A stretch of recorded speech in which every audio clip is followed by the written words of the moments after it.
And to understand the magnitude of the Raptor 3, one must view it not just as a piece of hardware, but as an optimization curve brought to its logical conclusion. In the world of high-performance automotive engineering, there is a legendary pursuit of power density, the ability to extract more work from a smaller, lighter package. Imagine a standard V8 engine from the 1970s. It was heavy, cast from iron, riddled with external vacuum lines, and produced a modest amount of horsepower relative to its displacement. Now, compare that to a modern Formula One power unit. The F1 engine is a fraction of the size, utilizes exotic materials to handle immense pressures, and produces quadruple the power while acting as a stressed member of the car's chassis.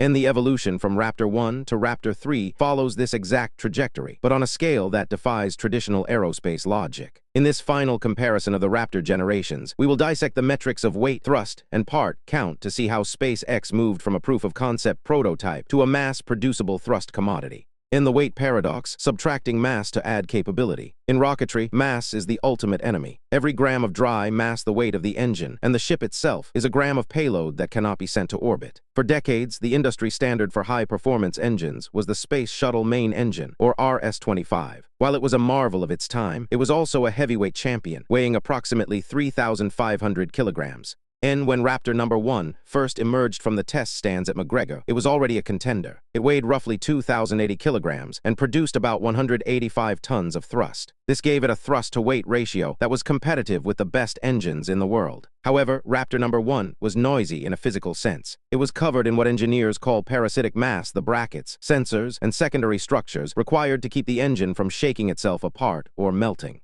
And by the time Raptor No. 2 arrived, SpaceX had begun the process of aggressive subtraction. They increased the throat diameter, simplified the turbopumps, and pushed the chamber pressure to 300 bar. The weight dropped slightly to around 1,600 kilograms, but the thrust jumped to 230 tons. This was the first major leap in performance per kilogram.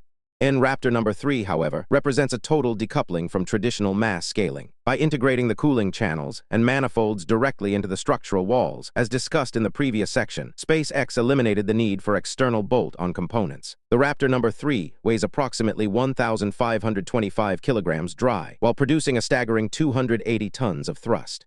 And to put this in perspective for the automotive enthusiast, it is as if SpaceX took a heavy truck engine, replaced it with a motorcycle engine, and somehow tripled the towing capacity. The Raptor No. 3 does not just have a high thrust-to-weight ratio. It has redefined the theoretical limits of what a chemical rocket engine can weigh relative to the force it exerts. And the thrust-to-weight ratio, the ultimate efficiency metric. In Chapter 6.2, we discuss the physics of the thrust-to-weight ratio. For a launch vehicle, this metric determines how quickly the rocket can accelerate away from the gravity well of Earth. A higher thrust-to-weight ratio means less time spent fighting gravity and more energy dedicated to reaching orbital velocity. And let us look at the benchmark evolution of the Raptor thrust-to-weight ratio. Raptor 1, approximately 90-1. Raptor 2, approximately 143-1. Raptor 3, approximately 183-1.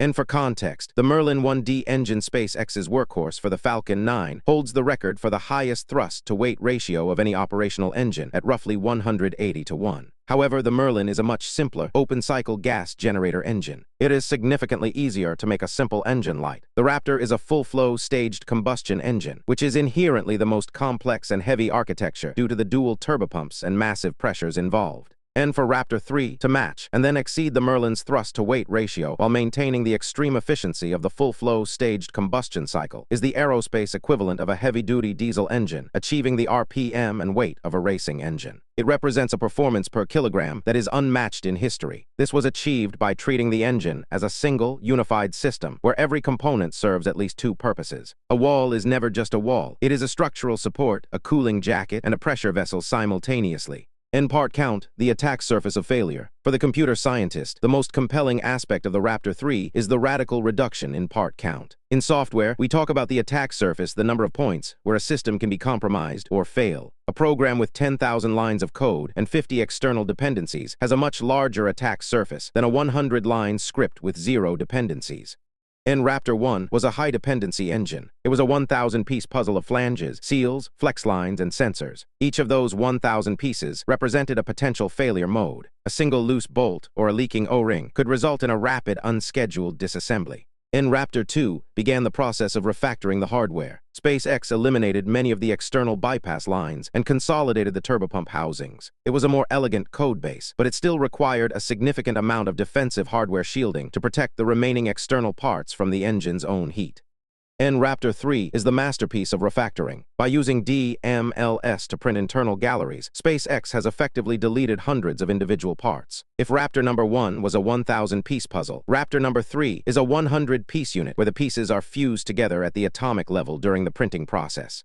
And the reliability metric, fewer seals, every flange and seal is a leak path. By moving the fluid flow internally, Raptor 3 eliminates nearly all high-pressure external seals. Fewer fasteners, bolts can vibrate loose. By printing the engine as a monolithic structure, the number of critical fasteners is reduced by an order of magnitude. Simplified avionics. As the engine became more integrated, the wiring harness the nervous system of the engine shrank. This reduces the risk of electromagnetic interference or wire chafing, which are common failure points in high-vibration environments. And in the computer science mind, Raptor 3 has a minimalist API. It has a few robust inputs, specifically methane, oxygen, power, and data, and one primary output, which is thrust. Everything else is encapsulated within the compiled hardware. And the Goldilocks realization, final exam of the Raptor philosophy. As we conclude this look at the Raptor's evolution, we must revisit the core concepts of the Goldilocks fuel from Chapter 2 and the full flow cycle from Chapter 4. The Raptor 3 is the final exam that proves these theories were correct. And the use of liquid methane, or CH4, was criticized by some as being too difficult due to its density and temperature requirements compared to kerosene. However, the Raptor 3 proves that methane's clean-burning properties are what allow for such radical integration. You cannot build a solid-state engine like Raptor 3 using kerosene, known as RP1, because the soot and coking would eventually clog the internal 3D-printed cooling channels. Methane remains a gas or a clean liquid, allowing for the internal plumbing to remain pristine over hundreds of flights. And the full-flow staged combustion cycle was considered too complex to be practical. Critics argued that the weight of the dual turbopumps would negate the efficiency gains. Raptor 3 has silenced this argument. By achieving a thrust-to-weight ratio of 180:1, SpaceX has proven that you can have the most efficient cycle and the lightest engine. The complexity of the full-flow staged combustion cycle has not been removed. It has been internalized. And the end of the artisanal engine. Perhaps the most significant delta between Raptor 1 and Raptor 3 is not found in a lab, but on the factory floor. Raptor 1 was an artisanal product. It required highly skilled technicians to spend weeks meticulously plumbing, wiring, and testing each unit. It was a boutique engine, much like the RS-25 or the engines used by Blue Origin or ULA. And Raptor 3 is a commodity. Because it is largely 3D printed and lacks the spaghetti of external lines, the assembly time has been slashed. It is designed to be manufactured at a cadence of 1 engine per day, eventually reaching multiple engines per day.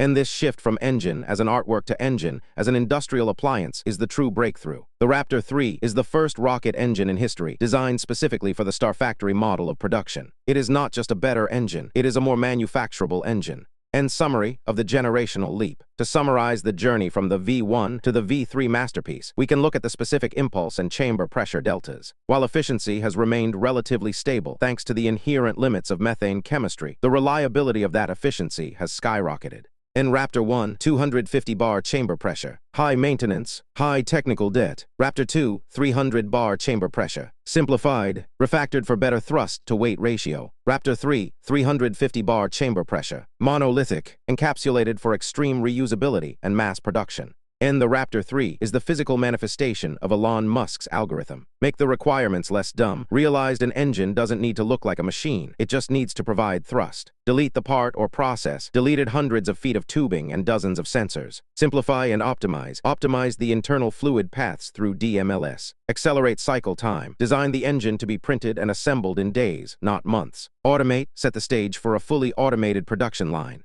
And as we move forward, we leave behind the how it works and move into the how we build them. The Raptor 3 is a triumph of design, but its true test lies in its ability to be produced by the thousands. The engine is no longer the bottleneck. The factory is now the product. And with the architecture of the Raptor 3 finalized and its performance metrics setting new world records, the focus of the Starship program has shifted from the lab to the line. The challenge is no longer just making a perfect engine. It is making a perfect engine every 12 hours. This transition from individual engineering excellence to systemic industrial dominance is the subject of our next chapter. In 8.1, the factory is the product, SpaceX's production line.